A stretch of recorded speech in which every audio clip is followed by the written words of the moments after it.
میں کچھ دن پہلے ایک جگہ تعزیت، اور ڈرتا ڈرتا گیا تعزیت کرنے. پرانے جاننے والے تھے، دوستوں کا رشتہ تھا، تو میں ایک ہی بیٹا تھا، تو وہ مجھے پتا چلا کہ ٹرین ایکسیڈنٹ میں انتقال کر گیا. تو میں ڈرتے ڈرتے گیا کیونکہ معاملہ مشکوک تھا. اور جب میں تعزیت کے لیے اندر پہنچا تو ہمارے جو انکل تھے، جن کا میرے دوست تھے، وہ ان کے کچھ عزیز کہنے لگا کہ حضرت جی آپ کے ساتھ والے باہر جا سکتے ہیں؟ تو میں نے کہا چلے جاتے ہیں. میں دوستوں کو گاڑی میں بھیج دیا، اور جب میں نے اس سے بات چیت کی، کہنے لگا میرا بیٹا ایکسیڈنٹ تو میں نے بنایا ہے، وہ تو خودکشی کر کے مرا ہے. شادی کے 11 سال بعد خدا نے ایک بیٹا دیا تھا، اور مجھ سے غلطی یہ ہوئی، میں نے کہا میرے بیٹے کو تکلیف کوئی نہ آئے. اس کے منہ سے جو نکلا میں نے اسے دیا، جو اس نے مانگا میں نے دیا. کہتا ہے جو شخص 16,000 مہینے کا کمائے اور بیٹے کو 40,000 کا موبائل خرید کے دے، کہتا ہے میں نے ہر سہولت اسے دی. پھر ایک امیر کی لڑکی سے یونیورسٹی میں پڑھتے ہوئے اس کا تعلق بنا. بچی کے میسج بھی میں نے اپنے موبائل، اس بچے کے موبائل میں دیکھے، اور اس لڑکے نے جو میسج سینڈ کیے وہ بھی میں نے دیکھے. پھر میں گھر پہنچ گیا، میں نے بیٹے سے منتیں کی کہ بیٹا وہ ہمیں رشتہ نہیں دیں گے، ہماری برادری بھی چھوٹی ہے اور ہمارے جیب میں پیسے بھی کوئی نہیں. پھر میں ان کے گھر گیا، بیٹا نہ مانا، اور میں نے اس شخص کو بلا کے کہا تیری بیٹی کے میسج ہے، خدا را خیال کر، اور تیرے تو 7 بچے ہیں، میری گود میں تو ایک ہی پھول کھلا ہے، میں کدھر جاؤں، خیال کر. اس نے کہا دوبارہ تو نے نام لیا تو ایسے کیس میں باپ بیٹے کو پھنساؤں گا کہ ساری زندگی نکل نہیں سکو گے. نے کہا میں نے بیٹے سے کہا کہ بیٹا میں نے پگڑی تک رکھی ہے پر مجھے رشتہ نہیں ملا، تو باز آ جا. کہنے لگا 3 راتیں میرا بیٹا سویا نہیں، اور مجھے کہنے لگا حضرت جی وہ 4تھی رات سویا ہے تو دوبارہ اٹھا نہیں. مجھے کہنے لگا مجھے اجازت دو کہ میں اس بیٹی کو بھی قتل کر دوں اور اس کا باپ بھی قتل کر دوں، میرا تو گھر اجڑ گیا نا. وہ کہنے لگا میں کبھی کبھی دوستوں کے پاس جا کے رات گزار لیتا ہوں اور میں اپنے دل کو سکون دے لیتا ہوں، لیکن اس کی ماں اس کے جوتے سینے سے لگائے پھرتی ہے، اس کی اماں اس کے پرانے کپڑے لے کے سینے سے لگائے پھرتی ہے. کہنے لگا حضرت جی کوئی کوشش کرو، کوئی دعا کرو کہ اللہ مہربانیاں کرے. میں کہہ تو نہیں سکا ان سے، لیکن میرے دل میں خیال آیا کہ کس نے کہا تھا کہ بچہ یونیورسٹی میں کو ایجوکیشن میں داخل کراؤ، کس نے کہا تھا کہ اس کے ہاتھ میں آگ کا انگارہ دو. میرے دوست، آپ تیز آنچ، تیز آگ جلا کے اس کے قریب مکھن رکھو، اور پھر مکھن سے کہو کہ ڈلنا نہ، پھر مکھن سے کہو کہ پگھلنا نہ. بھئی تیز آگ قریب جلا دی اور تو کہتا ہے پگھلنا، یہ کیسے ممکن ہے؟ ہو سکتا ہے؟ بولیے نا، ہو سکتا ہے؟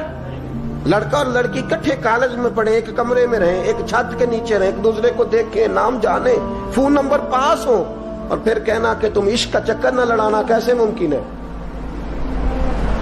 اور بڑے سیانے بندے کہتے ہیں حضرت صاحب اعتماد ہونا چاہیے اولاد پہ. میرے نبی پاک کو اپنی بیویوں پہ اعتماد نہیں؟ عبداللہ ابن مکتوم نابینے سے ابھی آئے ہیں تو حضور نے فرمایا پردہ کر لو. حضور کو اعتماد نہیں؟ مصطفیٰ سے پاک گھر کسی کا ہو سکتا ہے؟ فرمایا پردہ کر لو، نقاب ڈالو. سونے وہ تو نابینا ہے، فرمایا تمہیں تو نظر آتا ہے نا، ڈالو نقاب. یہ اعتماد ہونا چاہیے. یہ کیسا اعتماد ہے کہ تو تیز آگ جلائے اور مکھن قریب رکھ کے اعتماد کر؟ یہ کیسا اعتماد ہے؟ ایک حدیث سنانے لگا، زندگی بھر بھولنا نہ، دل کی تختی پہ لکھنا یہ روایت. توجہ ہے آپ کی؟ جاگ رہے ہیں؟ باہر والوں کو میری بات کی سمجھ آ رہی ہے؟ حدیث سنانے لگا ہوں، ابن حجر اسقلانی حدیث لائے ہیں. رسول پاک صلی اللہ علیہ وسلم نے فرمایا جہاں مرد اور عورت اکیلے ہوں وہاں تیسرا شیطان ہوتا ہے. یہ تو پہلے بھی سنے ہوں گے نا اتنے لفظ. اس سے آگے ہیں ابن حجر حدیث کے لفظ لائے. یا رسول اللہ صلی اللہ تعالی علیہ وسلم، مرد اور عورت اکیلے ہوں تو تیسرا شیطان ہوتا ہے؟ حضور نے فرمایا ہاں. عرض کی حضور اگرچہ وہ نیک ہو. جاگ رہے ہیں نا آپ لوگ؟ اگرچہ وہ جہاں مرد اور عورت اکیلے ہوں وہاں تیسرا شیطان ہوتا ہے. حضور اگر وہ نیک ہو لکھ لو دل کی تختی پر. میرے رسول نے فرمایا اگر عیسیٰ کی ماں مریم بھی ہو اور زکریا کا بیٹا یحییٰ بھی ہو تو میں ان دونوں کو بھی اکیلا بیٹھنے کی اجازت نہیں دے سکتا.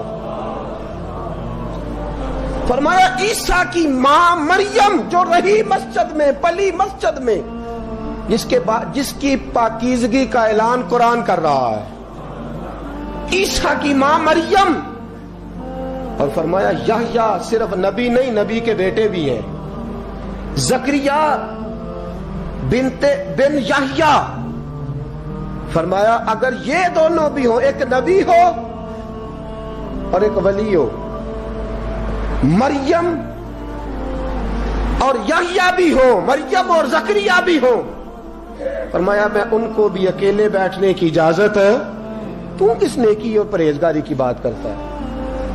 تو کیسا پیر ہے اس کے پاس تنہائی میں بیٹھ کے بی بی اپنا دکھڑا سنا رہی ہے؟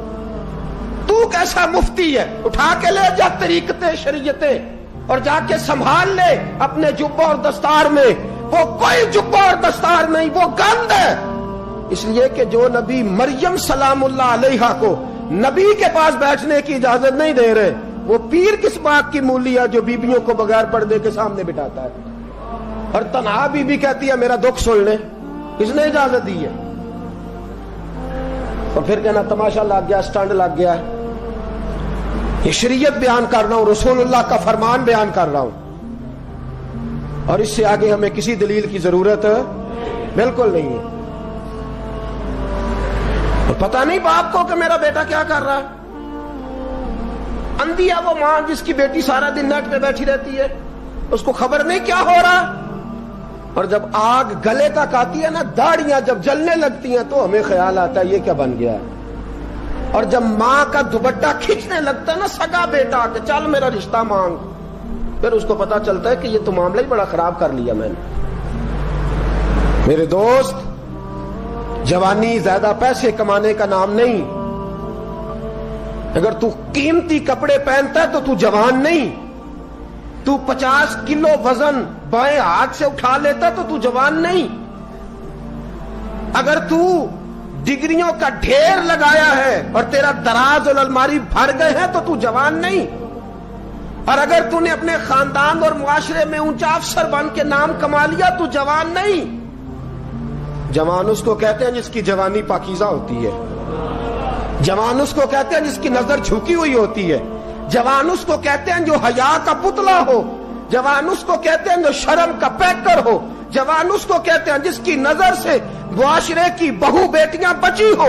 جوان وہ ہوتا ہے، جوان بھی ہو پاکیزہ بھی ہو، جوان وہ ہوتا ہے کہ میرے رسول پاک نے فرمایا صبح قیامت اللہ عرش کے سیدھے جانب جوان کھڑا کرے گا.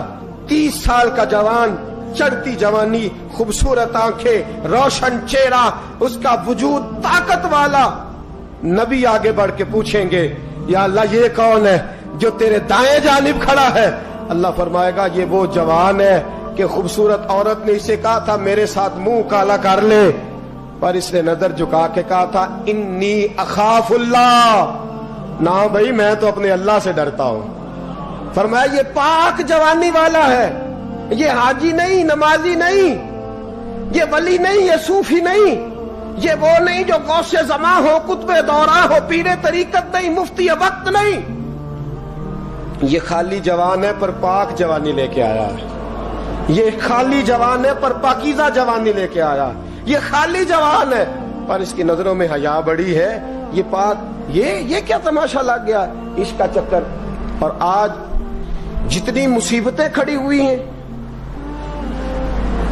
اس عشق مجازی کے روگ نے کھڑی کر دی ہیں ہر جوان. ہمارا ایک بچہ تھوڑے دن پہلے اس علاقے کا محمد طیب نام کا شہید ہو گیا. وہ ایک کونے میں رہنے والا، ایک محلے میں ایک چھوٹے سے کونے میں رہنے والا بچہ تھا نا. میرے ساتھ دوست موجود ہیں. صبح سے لے کر ساری رات میں افسوس کرتا رہا میں جنازے میں کیوں نہیں گیا، میں جنازے میں کیوں نہیں گیا. وہ بچہ پاک فوج کا وہ شہادت اختیار کر گیا تو فخر سے سر بلند کر گیا اپنا. لیکن جو بی بی کے لیے ساری رات روتے رہتے ہیں وہ شہید ہو سکیں گے؟ جو ساری رات ٹھنڈ میں کھڑے ہو کے عورت کے ساتھ گفتگو کرتے رہتے ہیں اور جو سارا دن دل میں گند رکھتے ہیں بی بی کے لیے، ان کے ہاتھ میں تلوار آئے گی؟ یہ بہو بیٹیوں کی عزتیں بچا سکیں گے؟ عافیہ صدیقیہ جیلوں میں جل گئی امریکہ کی، اور وہ جب بھی خط لکھتی تھی کہتی تھی کوئی محمد بن قاسم نہیں بچا، وہ کہتی تھی کوئی شہاب الدین غوری نہیں بچا. اور وہ جب بھی، اب تو خیر اس کا ذہنی توازن ہی کام کرنا چھوڑ گیا، وہ بی بی جب بھی خط لکھتی تھی نا اہل پاکستان کو تو کہتی تھی پاکستان والوں بتاؤ کیا تمہارے اندر کوئی بھی خالد بن ولید کا ماننے والا نہیں؟ کیا کوئی نہیں تمہارے اندر جو علی کے نام کا نعرہ لگانے والا ہو؟ کوئی نہیں بچا جو فاروق اعظم کی سیرت کو فالو کرنے والا ہو؟ کوئی لاؤ جس کے ہاتھ میں تلوار ہو اور مجھے سمجھ آئے کہ یہ وہ ہے جو حسن اور حسین کا نام لینے والا ہے. کوئی نہیں بچا. اس لیے کہ گندگی دماغ میں، گندگی دل میں، گندگی روح میں تو اس کام کے لیے آیا تھا. شہر میں بلند ہونا کامیابی کی علامت سمجھنے لگے. اس کا نقصان یہ ہے کہ معاشرے میں دو چیزیں روز بروز بڑھتی چلی جا رہی. ایک ہے بے حیائی، فحاشی، عریانی.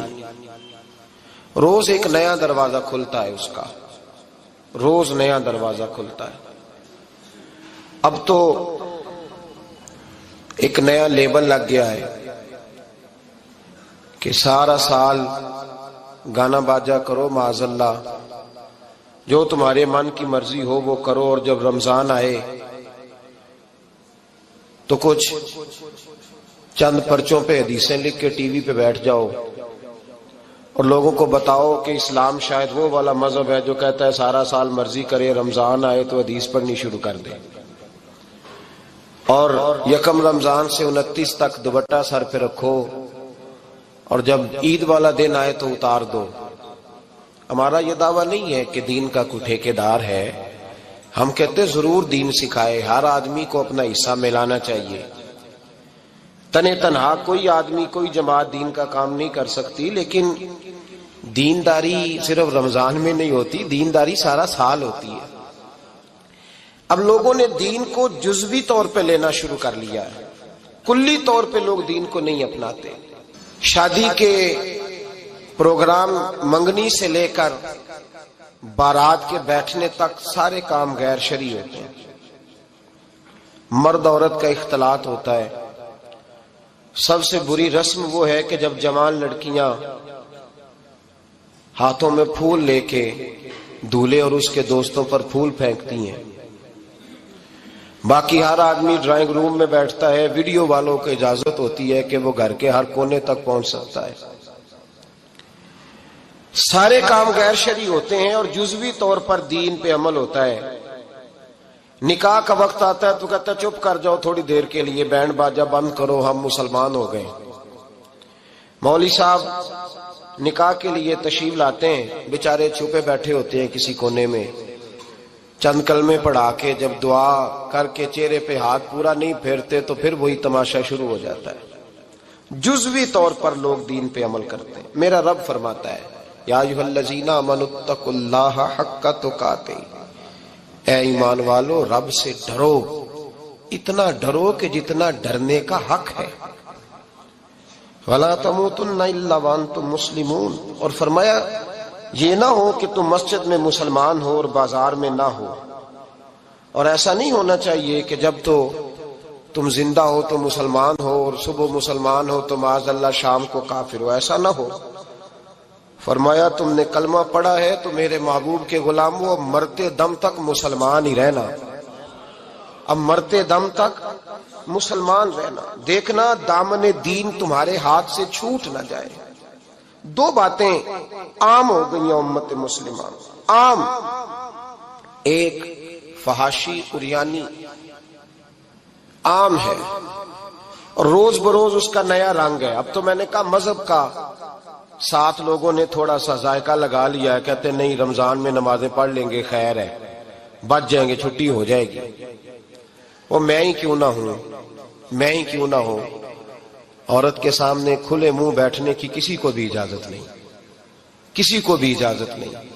کسی نے حضرت سیدنا جنید بغدادی سے کہا تھا کہ اگر مرد عورت نیک ہوں تو پھر تو درس و تدریس ہو سکتی ہے نا، پھر تو پڑھا سکتے ہیں نا ایک دوسرے، نیک ہو، پرہیزگار ہو۔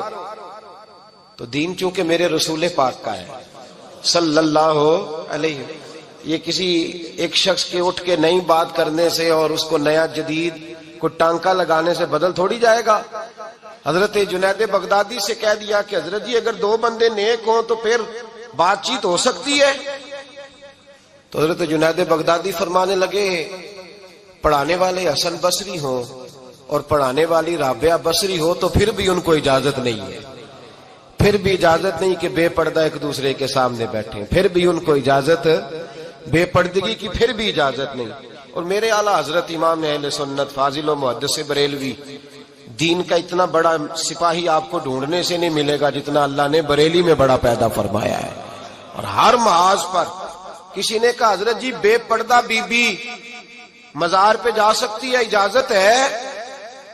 تو قلم ہے بریلی کے بادشاہ کا اور رضا کے نیزے کی مار ہے کہ ادب کے سینے میں غار ہے۔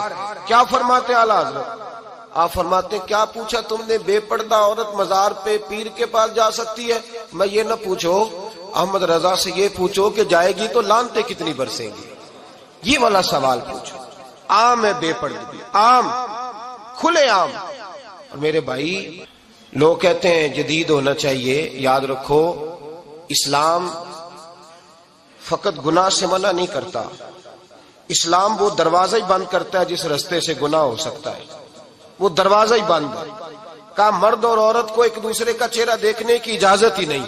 میرے رسول کریم صلی اللہ علیہ وسلم نے فرمایا زنا صرف مرد اور عورت کی خلوت صحیحہ کا نام تھوڑی ہے، فرمایا جس نے اپنی آنکھ کو گندا کیا وہ آنکھ کا زانی ہے، اور جس شخص نے اپنے کان سے بری بات سنی وہ کان کا بدکار ہے، اور محبوب فرماتے ہیں جس نے اپنے آنکھوں سے بری چیز کو دیکھا وہ آنکھ کا، اور جس نے بول کر لذت کا یہ سامان فراہم کیا وہ زبان کا زانی ہے، اسے بھی قیامت کے دن اسی طرح پوچھا جائے گا جس طرح زانی کو پوچھا جائے گا۔ میرے بھائی امت مسلمہ کا وقار میرے رسول کریم علیہ الصلوۃ والسلام کے غلاموں کے دلوں میں شرم و حیا بھر دیا گیا۔ علامہ واقدی کہتے ہیں حضرت سعد بن ابی وقاص نے مدائن فتح کیا۔ مدائن کا ایک شہر تھا، اس کی بڑی بڑی اونچی بلڈنگیں تھیں، جو آدمی بھی جاتا تھا وہ سب سے پہلے جس شہر کی کوئی چیز معروف ہوتی ہے لوگ اس کو دیکھتے ہیں، اونچی اونچی بلڈنگیں تھیں، سب سے زیادہ اس شہر کے لوگوں نے اونچے مکانات اور زیادہ تعمیرات کر رکھی تھی۔ حضرت سعد بن ابی وقاص لشکر لے کے گزرے تو لشکر میں بوڑھے لوگ نہیں ہوتے، جوان لوگ ہوتے، توانا لوگ ہوتے، اور بڑے جیدار سپاہی تھے، 10,000 صحابہ کی جماعت تھی۔ حضرت سعد بن ابی وقاص امیر لشکر تھے۔ اب عیسائیوں نے ایک چال چلی، انہوں نے کہا مسلمان جب بازار سے گزریں گے لڑائی تو ہم ان کے ساتھ لڑ نہیں سکے، ہم وہ والا طریقہ اختیار کرتے ہیں کہ مسلمان قابو میں آ جائیں گے، ہم عورت کو بطور تیر کے استعمال کرتے ہیں، ہم اس کو بطور جال کے پھینکتے ہیں۔ کیا کیا؟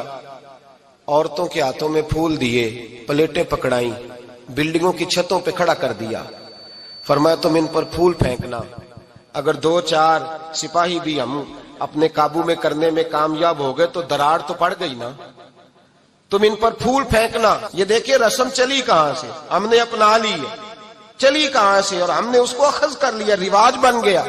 حضرت سعد بن ابی وقاص رضی اللہ تعالیٰ عنہ جب اس بازار سے گزرے تو آگے آگے امیر لشکر کا گھوڑا تھا، پیچھے 10,000 صحابہ، گھوڑوں پہ بیٹھے ہیں۔ حضرت سعد بن ابی وقاص سے نظر اٹھا کے دیکھا تو عورتیں تو کھڑی ہیں پھول لیے، کفر کی چال کو سمجھ گئے کہ یہ بے حیائی کا جال پھینک کے ملت کے جوانوں کے دلوں سے غیرت ایمانی چھیننا چاہتے ہیں، یہ مسلمانوں کے دلوں سے تقوی کی روشنی چھیننا چاہتے ہیں، یہ قرآن پاک کا سرور اور عبادت کا نور چھیننا چاہتے ہیں، یہ بے حیائی کا کلک لگا کے ان کے دلوں سے رسول اللہ کا درود چھیننا چاہتے ہیں، یہ محبت رسول کے سوتے خشک کرنا چاہتے ہیں۔ جب دیکھا تو فوری طور پہ گھوڑے پہ چڑھے اور جناب سعد نے قرآن پڑھنا شروع کر دیا۔ وَقُلْ لِلْمُؤْمِنِينَ يَغُضُّوا مِنْ أَبْصَارِهِمْ، کہا مومنو تمہارے رب نے تمہارے نبی کی زبان سے تمہیں حکم دیا ہے کہ تم نے نظریں نیچی رکھنی ہے۔ جب حضرت سعد بن ابی وقاص نے آیت پڑھی تو صحابہ کہتے ہیں ہمیں یوں لگا کہ جیسے ابھی آیت نازل ہو رہی ہے اور سیدھی دلوں سے ٹکرا رہی ہے۔ 10,000 کا لشکر گزر گیا، عورتیں پھول پھینکتی رہیں، لیکن کسی ایک صحابی نے بھی نظر اٹھا کے نہیں دیکھا۔ جب لشکر گزرا تو ان بیبیوں نے پلیٹیں پھینکی اور کہنے لگی یہ عیسائیوں تم کتنے نالائق اور کس قدر بڑے تم بد تہذیب ہو کہ اپنی عورتیں استعمال کرتے ہو لوگوں کو قابو کرنے کے لیے، کس قدر تم زیادہ غیرت سے گرے ہوئے ہو، اور یہ کتنا اعلیٰ طبقہ ہے کہ ہم دادے توجہ دیتی رہی، انہوں نے پلٹ کے نہیں دیکھا، کہنے لگے تم جھوٹے ہو، اور جس رسول کے غلام اتنے اعلیٰ درجے کے پائے کے حیا والے ہیں وہ نبی کتنی شان والا ہوگا۔ بیبیوں نے کلمہ پڑھنا شروع کر دیا۔ بھائی یاد رکھیں یہ جو آج جگہ جگہ مسلمانوں کے خلاف کفر کی سازش ہے، میری ملت کا جوان روز رات کو 10 میسج ٹائپ کرتا ہے، یہ روز رات کو 20 نمبر اپنے موبائل پہ رکھتا ہے اور فخر کے ساتھ بیان کرتا ہے، اور بڑی تکلیف کے ساتھ بات کہنی پڑتی ہے کہ اس کے ابا جی کو بھی پتا ہے کہ بچے کے موبائل میں نمبر ہیں، اس کے گھر والوں کو بھی پتا ہے، اور لوگ ہیں کہ اس کو ایک شغل سمجھ کے، ایک چھوٹا سا بچے کا شوق سمجھ کے اس کو درگزر کر رہے ہیں۔ تجھے پتا نہیں کہ جب انسان کی یہ سوچ ہوتی ہے، جب اس کا یہ نظریہ ہوتا ہے تو ایمانی قوتیں کتنی زائل ہوتی ہیں۔ جب نوجوان کی نظر کے اندر عیب پیدا ہوتا ہے تو پھر اس سے نماز کی لذت جاتی رہتی ہے، قرآن پاک کا ذائقہ جاتا رہتا ہے، درود پاک کا ذائقہ جاتا رہتا ہے۔ اٹھائیے مسند امام احمد بن حنبل، میرے رسول کریم صلی اللہ علیہ وسلم کی بارگاہ میں صحابی نے آ کے عرض کی یا رسول اللہ میں بڑی اچھے طریقے سے وضو کرتا ہوں، ٹائم نکال کے مسجد آتا ہوں، حضور میں پابندی سے پڑھنے کی کوشش کرتا ہوں، لیکن اے معصوم آمنہ یا رسول اللہ میرا نماز میں دل نہیں لگتا، حضور میری طبیعت نہیں جمتی، میرا دوڑ جانے کو دل کرتا ہے، کوئی نسخہ بتلائیے۔ محبوب نے فرمایا تو اپنی نظر کو پاک کر لے، تیرے نبی کا وعدہ ہے تیرا نماز میں دل لگنا شروع ہو جائے گا۔ اپنی نظر میں پاکیزگی پیدا کر۔ محمد بن قاسم آئے، اگر یہ بات آپ کی سمجھ میں آ گئی تو حد ہو گئی۔ محمد بن قاسم جب یہاں آئے نا ہندوستان میں تو عجیب واقعہ لکھا ہے ان کے حالات میں۔ یہاں آئے تو نیا علاقہ تھا، ہندوستان کی سڑکوں سے چوکوں سے واقف نہیں تھے۔ جب تشریف لائے راجہ دہر ان کے مقابلے میں تھا، جنگ کرنی تھی، لشکر لائے تو خود بھی ابھی 17 سال یا 19 سال کے جوان تھے، اور ساتھ بھی لشکر جوانوں کا تھا۔ ایک بزرگ تھے قافلے میں، بزرگ کہتے ہیں میری محمد بن قاسم سے ملاقات ہوئی تو میں نے اس شخص کے چہرے پر پریشانی دیکھی، شدید تکلیف میں دیکھا، تو میں نے کہا جرنیل مسلمانوں کے تو کس پریشانی میں ہے؟ تو محمد بن قاسم کہنے لگے پریشانی یہ ہے کہ ہم عربی ہیں، یہ عجم کا علاقہ ہے، ہم تو رستوں سے بھی واقف نہیں۔